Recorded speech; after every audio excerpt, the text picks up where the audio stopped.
Hey, thanks for joining me again on the podcast.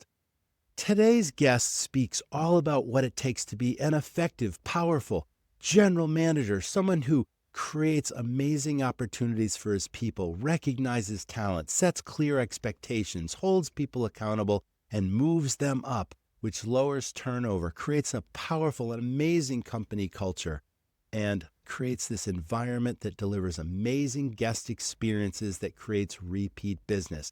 This is all about the ins and outs of being a dynamic general manager. My guest is Andrew Roy, the GM of Mahogany Steakhouse in Omaha, Nebraska. You're not going to want to miss this episode. If you want to run a really strong leadership team, it's really all about recognizing talent, giving them opportunities, incentivizing them. We have a complete course on leadership at restaurantrockstars.com. Leadership is really special. It's something you want to achieve in your organization. So check that out at restaurantrockstars.com.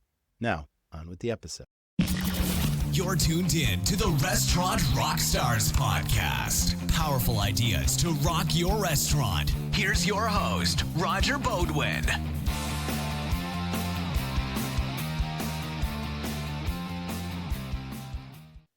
Listen, don't lose birthday business to your competition. People celebrate birthdays 7 days a week. The check averages are high, and when they have fun in your place, they'll come back again. Talk to my buddy Dyson. He's an operator also, just like you and me, but now he runs a done-for-you birthday club. Go to jointhebirthdayclub.com/birthdayrockstar. It's a piece of cake. Hey everybody, welcome back to the Restaurant Rockstars podcast. Glad you're with us. Andrew, welcome to the show. How are you today? I'm doing great. Pleasure to be on. Fantastic. So you're in Omaha, Nebraska, and that is definitely cow country and steak country, and you're with the Mahogany Steakhouse, and you're the general manager. Let's talk about what it means to be a great GM in your eyes. What has led to your success as being a manager? So a lot of things. So I've actually been in the restaurant industry for 20 years now. I've done everything from dishwasher, serve, bartend, all the way up to this position. Awesome. Yeah, having a hand in all the different pots has definitely informed a lot of my decisions and how I interact with my team. All right, that's excellent. So it's really important to understand the ins and outs of the different positions and know what people are responsible for in each job. But it's also about setting expectations so that when you either have a new hire or you've got someone that's worked with you for a while, that they know exactly what's expected. How do you set those expectations? How do you clearly communicate what you expect? Oh, every new hire, I actually personally fill out their paperwork and do their orientation. So we have it's about hour and a half process. First of all, make sure we have the I-9s and W-4s and everything.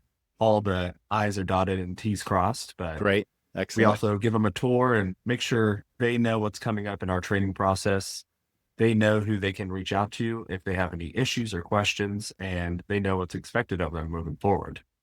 So what does that typically look like for the onboarding? Do you work with them personally? Do you assign them, say, a mentor that they kind of shadow, a buddy that kind of shows them the ropes sort of thing and best practices? How does that work? It definitely depends on the department they're joining.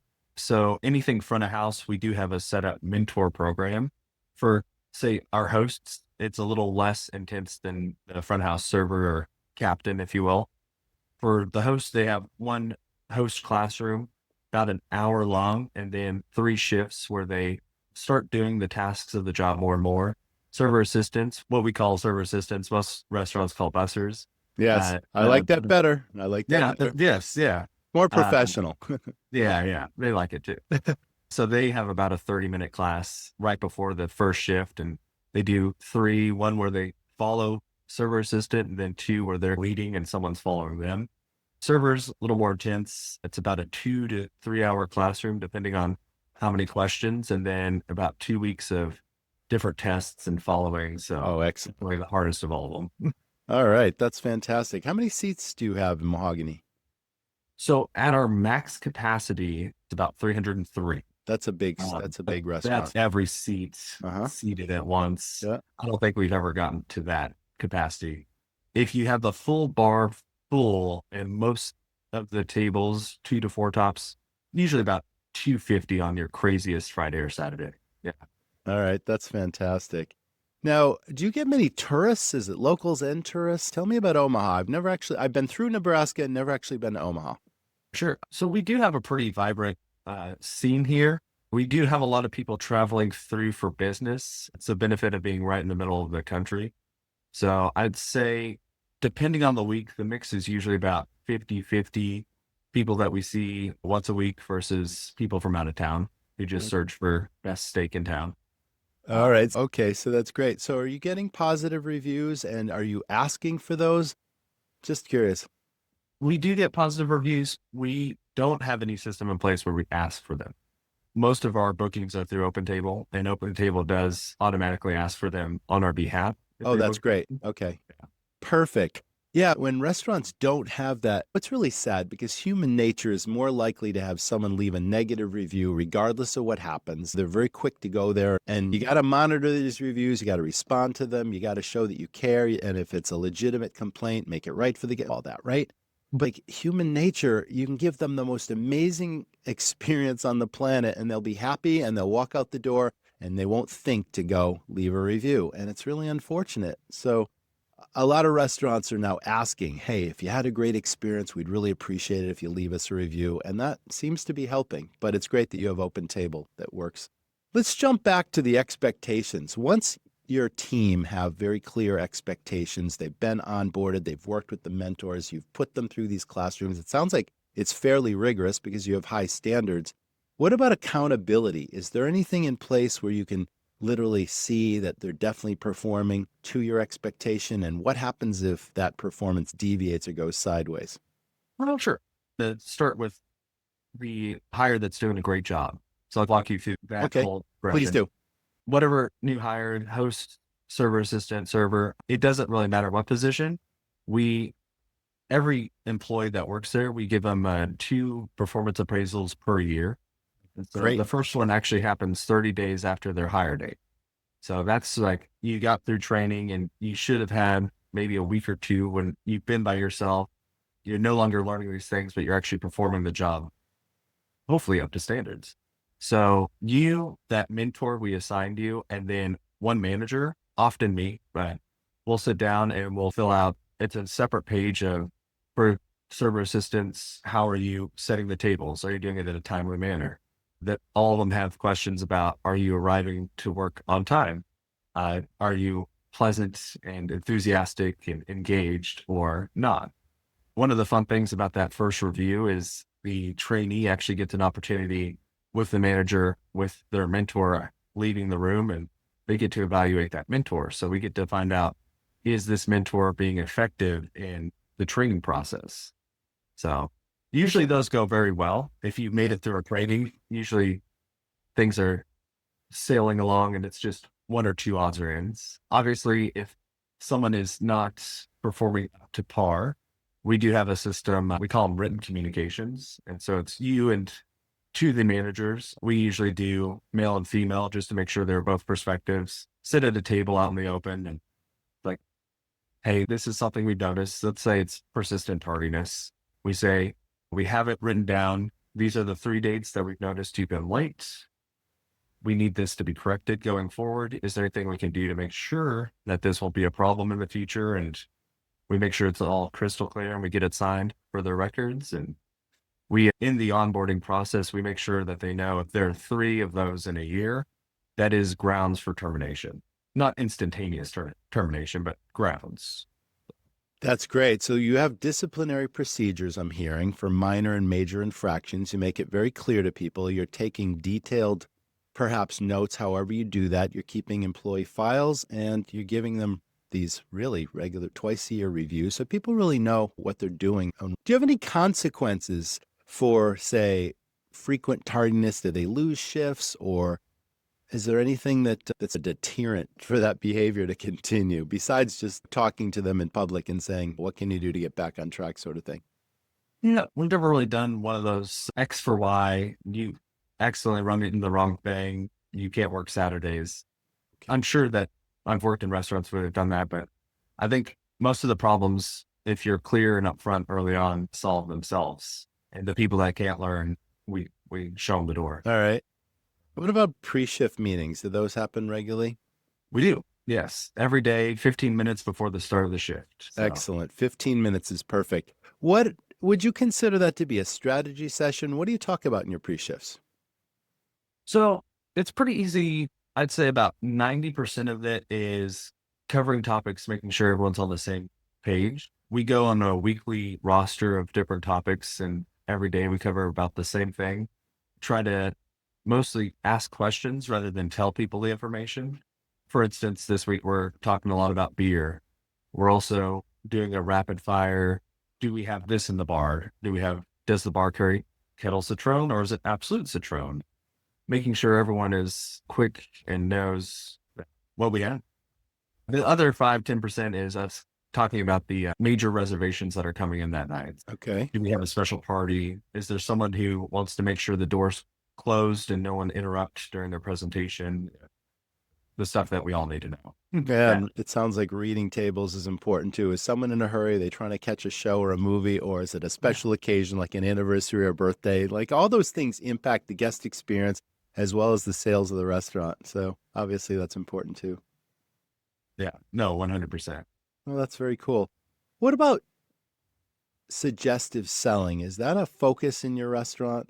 So No. you obviously through menu knowledge and you have people so well trained, because I did hear that you're quizzing them and that they're put through this classroom. So they have to have menu knowledge and restaurant knowledge. What about that suggestive selling piece? Is that important? And do you train on that? Oh, 100%. Let's So talk about that because that's a big deal.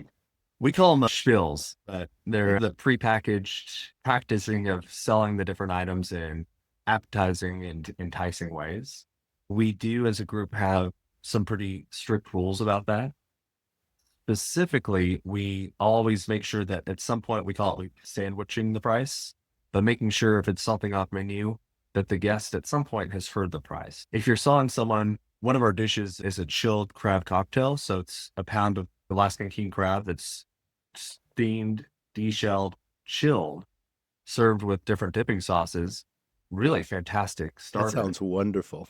Right. But Yeah. because of the price of Alaskan king crab, Of it is course. $100 starter. So Oh, yes. we You got make no sure that- surprises. make sure that they say that at some point when Yeah. they're telling their guests about that.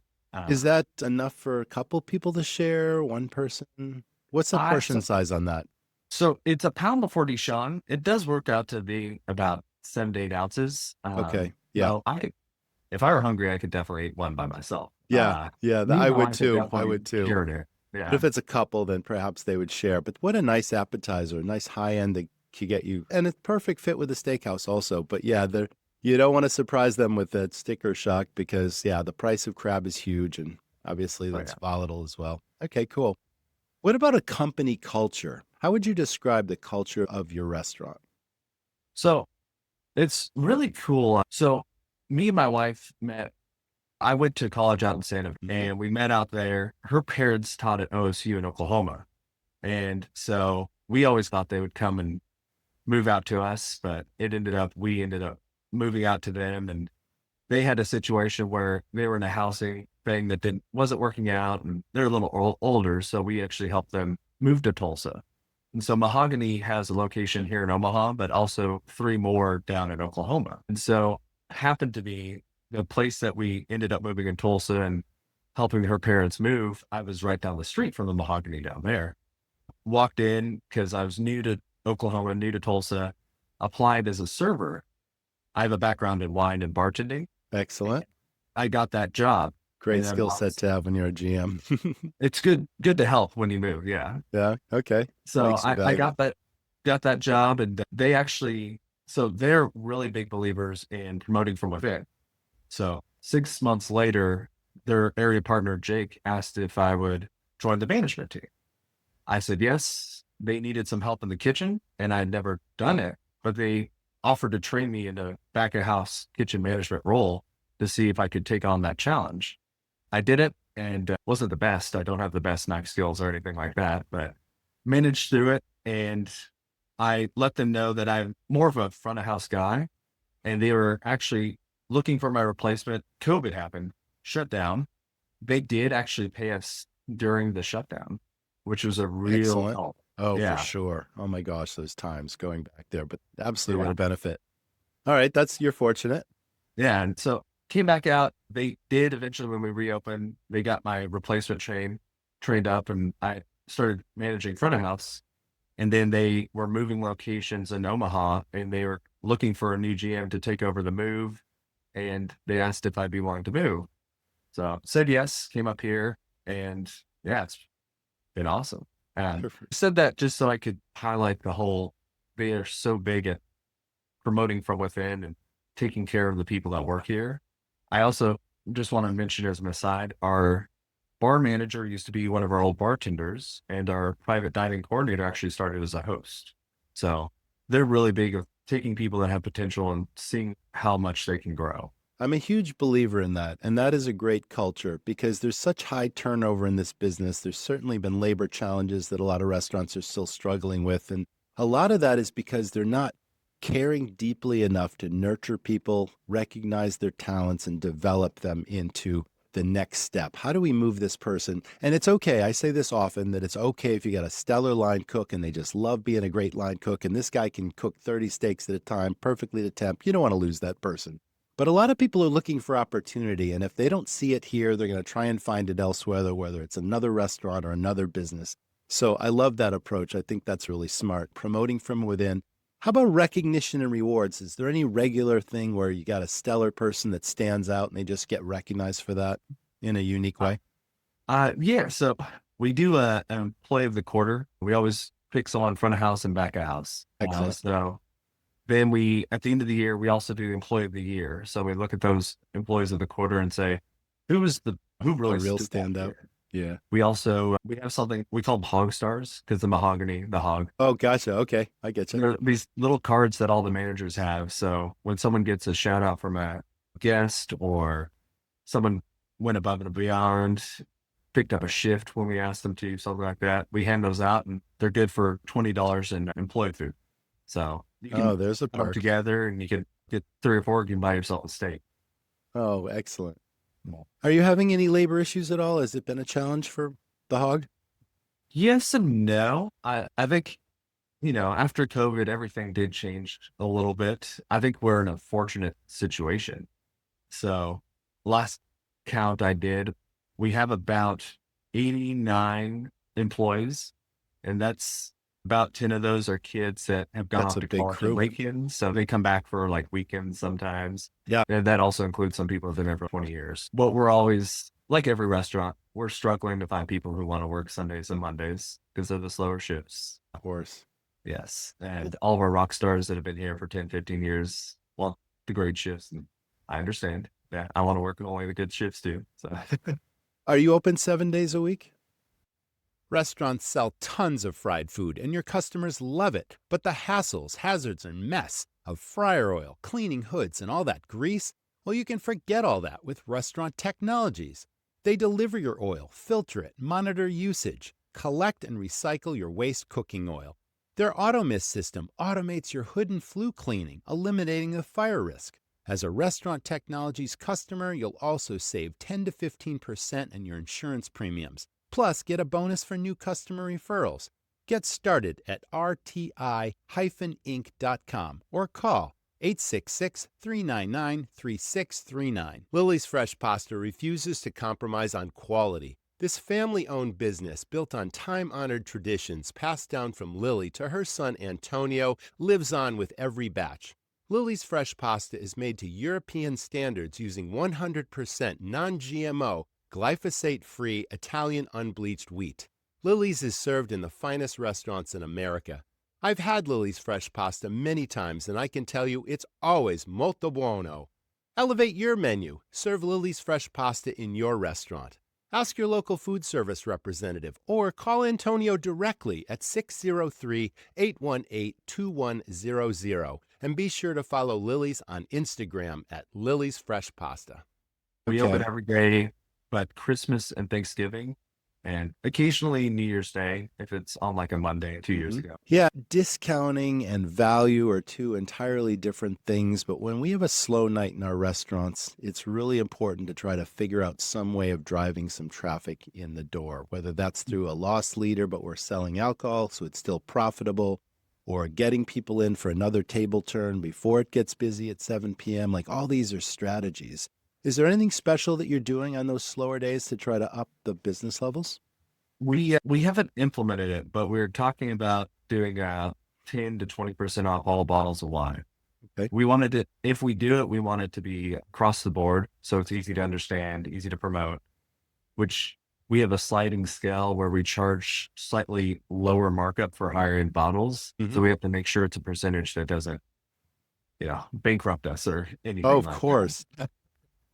It's interesting, and I'm sure you know this, but if you have more than one wine supplier, or even if you have a major wine supplier, they're always bringing in new products. And when they do that, there's certain products that are lagging, that haven't really moved too much.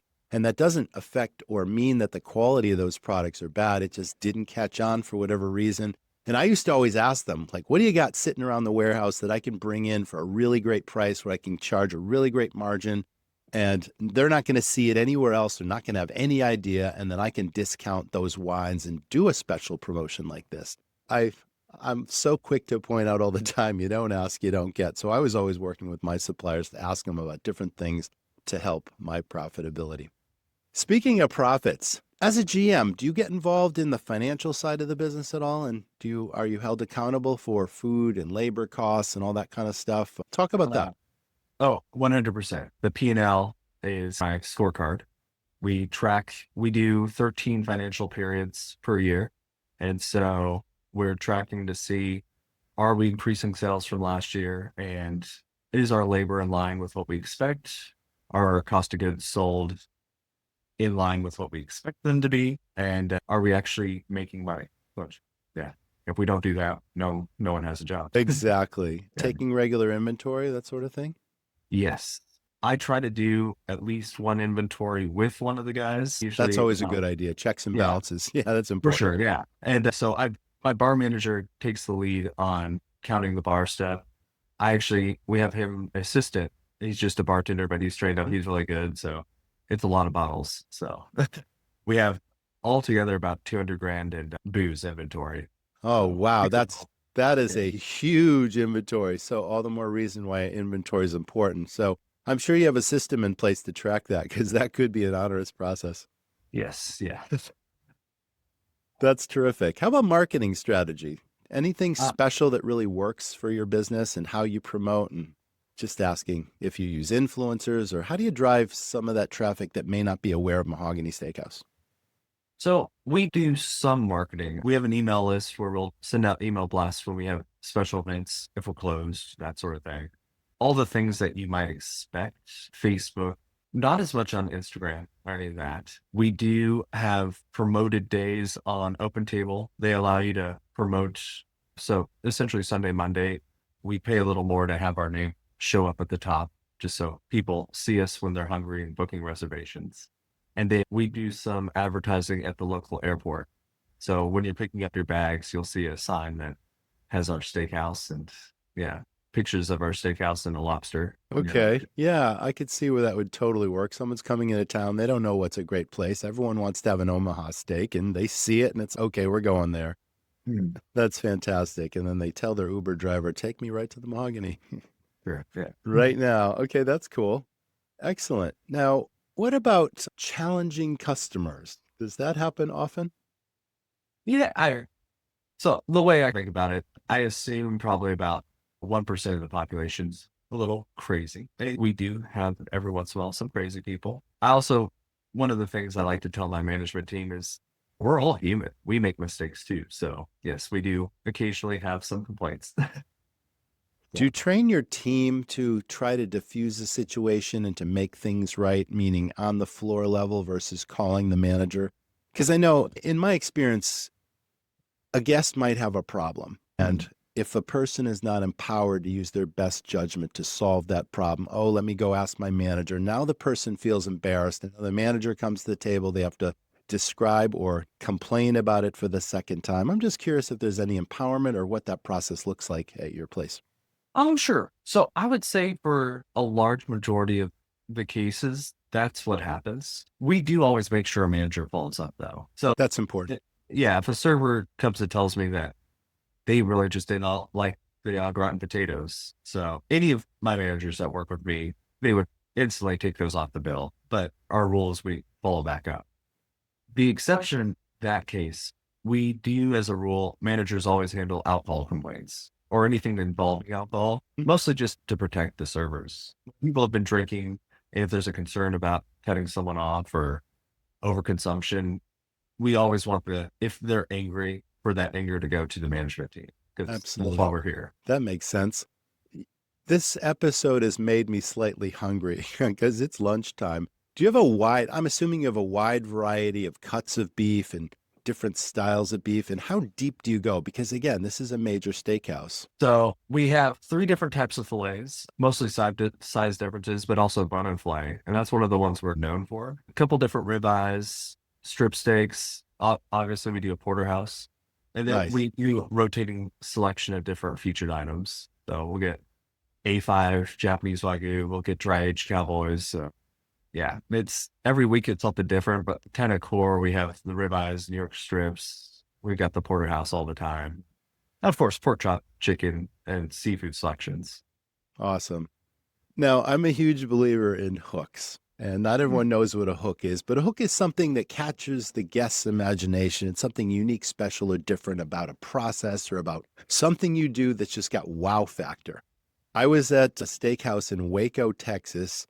And yeah, I was brought in to speak at an event. We all went out to dinner at the steakhouse. And yes, the food was fantastic. And the chef actually came out and chatted up our table. And that's all great PR, of course. But the server brought out a platter of probably 15 different steak knives that were all really unique and different and special. And some had ivory handles and some had a cobalt blue or a lapis blue handle. And you could literally choose the steak knife before your steak came to the table, and it was on a velvet pillow. And I thought, wow, that makes people feel really special. I thought that was cool. Are there any hooks in your restaurant that really stand out that you hold your hat on? I think one of the more unique things about us is we always participate in team service. So when you are shown your table, they're going to tell you, oh, this evening you'll have James and Alicia taking care of you. So you never have just one server, which means you never really have to wait for anything. When one's in the back, one's out front. So you always have someone watching and ready to help you out. That's hospitality right there. That's you don't fantastic. Get to choose your own knife, but yeah. Oh, that's cool. No, I like the team service idea. I think people feel special and they feel recognized. They feel really unique about making the choice to come in. And especially if it's choreographed service, I'm always amazed at how communication happens sometimes behind the scenes. And the minute you say, I'll have this, somebody signaled and out it comes. And a second later, and like, how did they do that? It's like magic. So again, hospitality is special. Andrew, it's been really wonderful having you on the show. Thanks for being a great guest. Thanks, Roger. I appreciate it. I hope everyone comes and checks out the Mahogany Steakhouse in Omaha, Nebraska the next time you're traveling. Thanks so much to the audience for tuning in. Can't wait to see you all next time. Stay tuned, stay well, and I'll see you then. People go to restaurants for lots of reasons. For fun, celebration, for family, for lifestyle. What the customer doesn't know is the thousands of details it takes to run a great restaurant. This is a high-risk, high-fail business. It's hard to find great staff. Costs are rising and profits are disappearing. It's a treacherous road and smart operators need a professional guide. I'm Roger. I've started many highly successful, high-profit restaurants that I've now sold for millions of dollars. I'm passionate about helping other owners and managers not just succeed, but knock it out of the park. I created a game-changing system, and it's filled with everything I've learned in over 20 years running super profitable, super fun restaurants. Everything from creating high-profit menu items and cost controls to staff training where your teams serve and sell, to marketing hooks, money-maximizing tips, and efficiencies across your operation. What does this mean to you? More money to invest in your restaurant, to hire a management team, time freedom, and peace of mind. You don't just want to run a restaurant, You want to dominate your competition and create a lasting legacy. Join the Academy and I'll show you how it's done.